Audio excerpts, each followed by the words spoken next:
Former Lagos State governorship aspirant Funso Doherty has called on the National Assembly to investigate the newly approved 15% import duty on petrol, warning it will worsen economic hardship for Nigerians. In a letter to Senate President Godswill Akpabio, Doherty described the tariff as ill-timed and unjustified, arguing it could add about 100 naira to pump prices and fuel fresh inflation. He faulted the rationale that the levy would support local fuel producers, noting that major refineries such as Dangote already enjoyed tax waivers and incentives. We have joining us now in the studio the former governorship candidate himself, Funso Doherty. It's a pleasure to have you with us, sir. Pleasure to be here. Yes. We also have Professor Ken Ife, a global consultant on development economics, with us in the studio. Thank you for having me. All right. Let's begin with you, Mr. Doherty. And of course, you are calling on the National Assembly to investigate this 15% import duties. What are your concerns, and do you have any anticipation of what the outcome of this investigation could be? Thank you. No, I don't have a preconception. To start with your last question, I don't have a preconception about the outcome of the investigation. But I think there are a few things that I think are worth looking into. First is the fact that this tariff comes on the heels of the removal of subsidies. And remember that when we talk about fuel, we're talking about two subsidies: subsidy on the petroleum product itself and subsidy on forex. Now, this has resulted in a 5-fold increase in prices within the last 2 years. From the consumer's perspective, that's a crushing burden when you think about the pervasive influence of the cost of fuel on the lives of the average citizen. So that's the first thing. The second is that the source of this memo, which was subsequently approved by the president, we understand is the NIRS, which is what used to be the FIRS. And tariffs are a customs and excise thing, right, which is trade related. So it really is outside the scope. Even when you look at the Nigerian Revenue Service Act, it's outside the scope of their activities. So one wonders why it originates from there. The third thing is that these refiners, primarily Dangote, which is a major refiner, already benefits from a lot of tax waivers, incentives, and so on, being in an export processing zone. Indeed, even in the construction of the refinery, we were in this market when a lot of advantage was being given to, and perhaps rightly so, in the construction of the refinery, even in the allocation of foreign exchange, in the days when foreign exchange was scarce and so on. So we are quite happy to support business activity. But I think in conclusion, my contention is that this is not something, given the dominance of the position, that should just be implemented at the stroke of a pen. We should understand why it is that this is required at this time, coming on the heels of what people have already experienced. And it should not be something that is just done.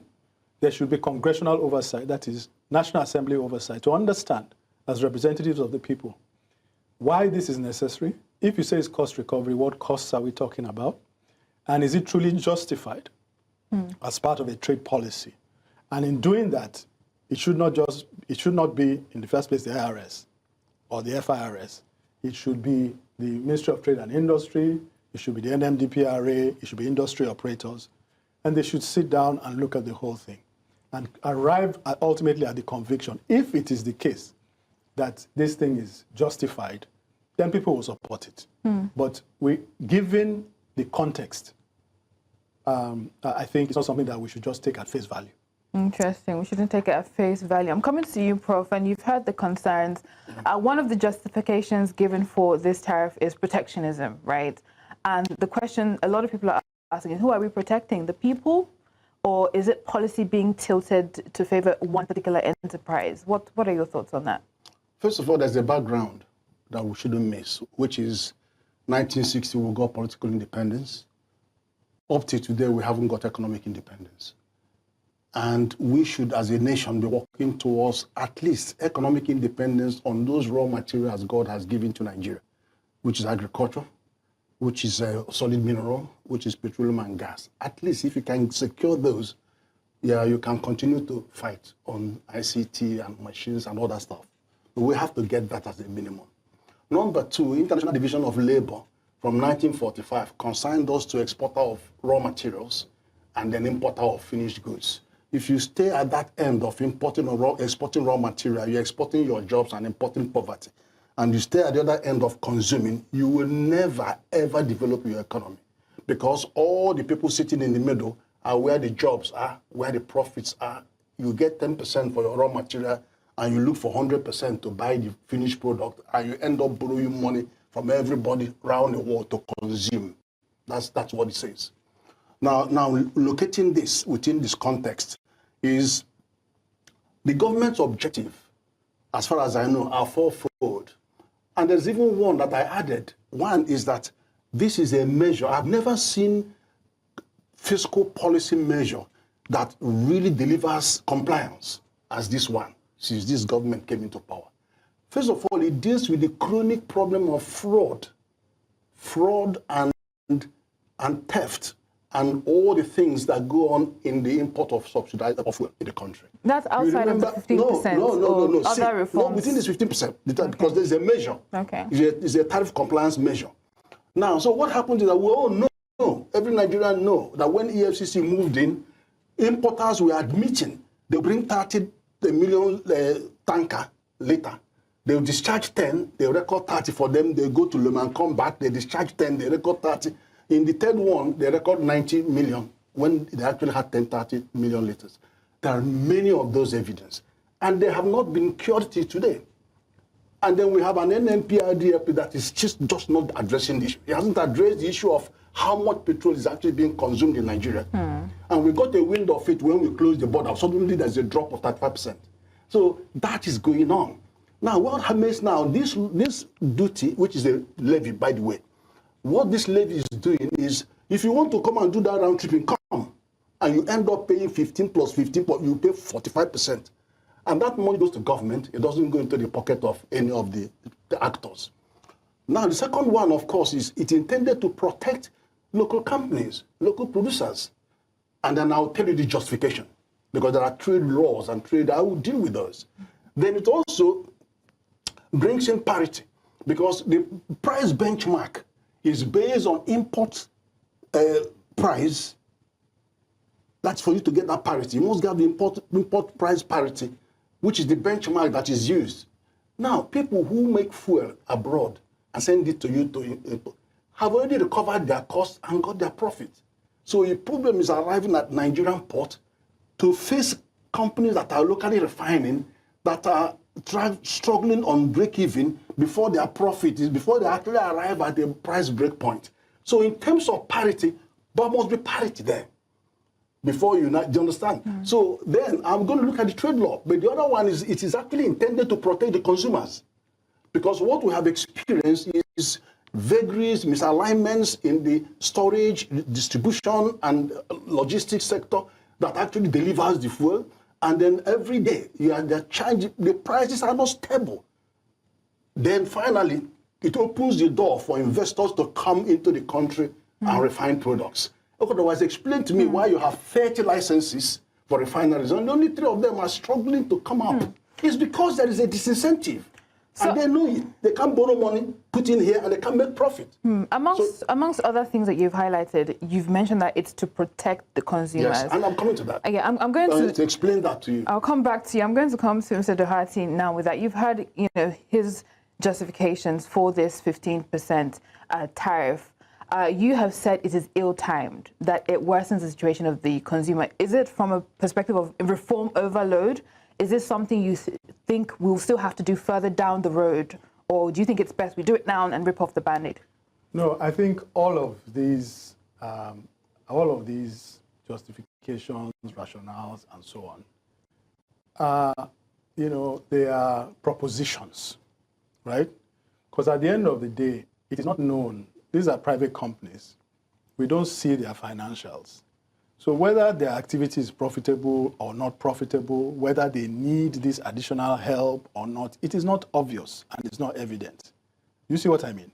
So my point is that before you come to the consumer who is already stretched and struggling to pay for their healthcare and education and so on, having borne a 5-fold increase in fuel prices, before you come to them to collect money, additional 100 naira at the pump price, give us evidence of these things that you are talking about, that in fact, your costs are this and that, and therefore you need this additional help. And then we can say, okay, we'll dip our hands into the people's pockets so that your refinery can be stabilized. You see what I mean? Right. That is what we are saying. And if that's the case, nobody should run away from that. If the National Assembly says, okay, we hear you, we have heard what you are asking for, come, let's have a look, let's see the evidence. And if it makes sense, we will ask the people to support you. And in fact, the people will be happy to support you, right? But let us not make arguments that are on the face of it arguments and then expect people to accept them and then dip their hands into their already stretched pockets. Let us do things the proper way. Right. This is what national assemblies everywhere in the world, in developed democracies, do. There's that element of oversight where they also come in and say, okay, on behalf of the people, let us understand this thing very well and communicate it to the people. And it should not just be a question of take it from me. We need this and let's do it.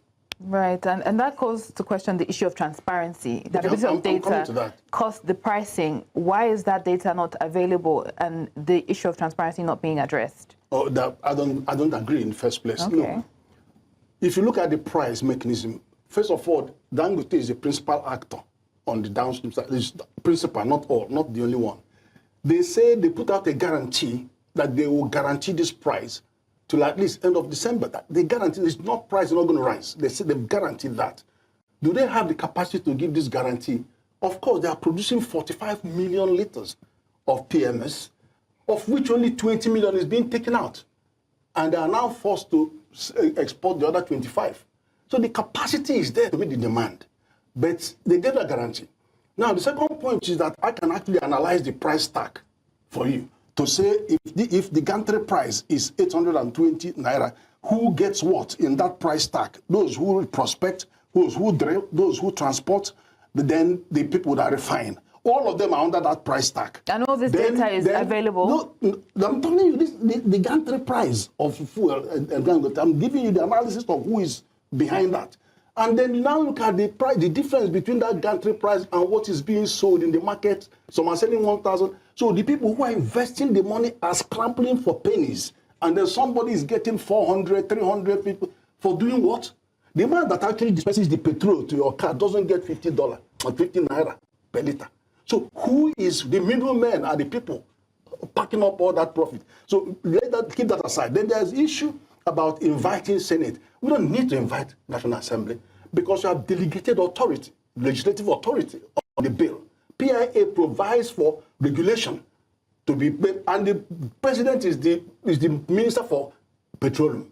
He has given the directive to NMDPRA to bring the regulation to put it into force. So that power has been delegated. You don't need to go back to assembly because that has been delegated under that PIA law.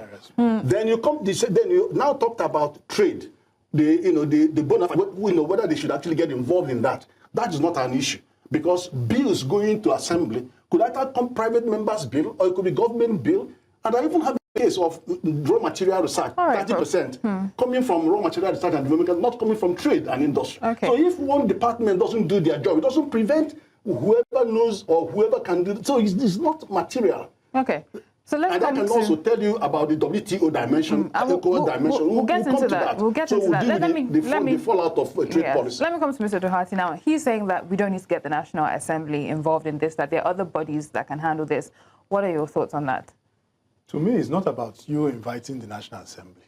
It's not you're in the place of the executive to invite the National Assembly.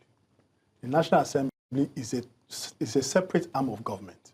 But you're calling on them to investigate. Yes. The National Assembly is a separate arm of government, right? It doesn't need the permission of the executive to launch an inquiry. It does not.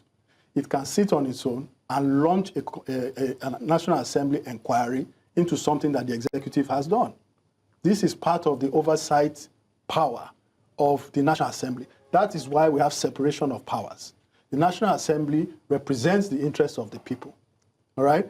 There could be times when the executive is pursuing a line of action that, in the opinion of the legislature, is inimical to the interests of the people, and they're the representatives of the people also in government. You see what I mean? So they have absolutely that right to do it. And we're not saying that they should strike it down. We're saying that as our representatives, all these propositions that are being put forward, as if they are fact, as if they are gospel, somebody should be able to say, okay, come and show us. Because all these things that we're talking, that people are talking as outsiders, right? Nobody has looked at the financial statements of Dangote or any of the other operators to say, I have looked at it, I can see that these are your costs, I can see.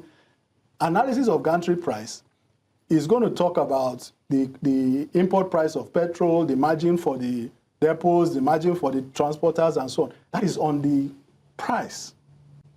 You are talking about this using cost recovery as a justification for this import tariff. Cost recovery is not about the gantry price breakdown. Cost recovery is about the underlying costs of the refiner themselves. Bear in mind that refining industry is a low-margin industry everywhere in the world. So you can't go into refining industry and expect to be making big margins. It's not done anywhere in the world. It's a low-margin business, right? So you cannot create unusual circumstances where you have high margins in a low-margin business and expect people to bear the costs. All I'm saying is that if indeed this additional import tariff is something that is necessary and essential to sustain the valid operation of the operators like the Dangote refinery, it will be justified. But we should not take it at face value. We should know through an investigative work that is done by those who we elected to do that work, to also check and say, okay, we think that this thing is as has been stated, and we agree with this and concur with this. Mm-hmm.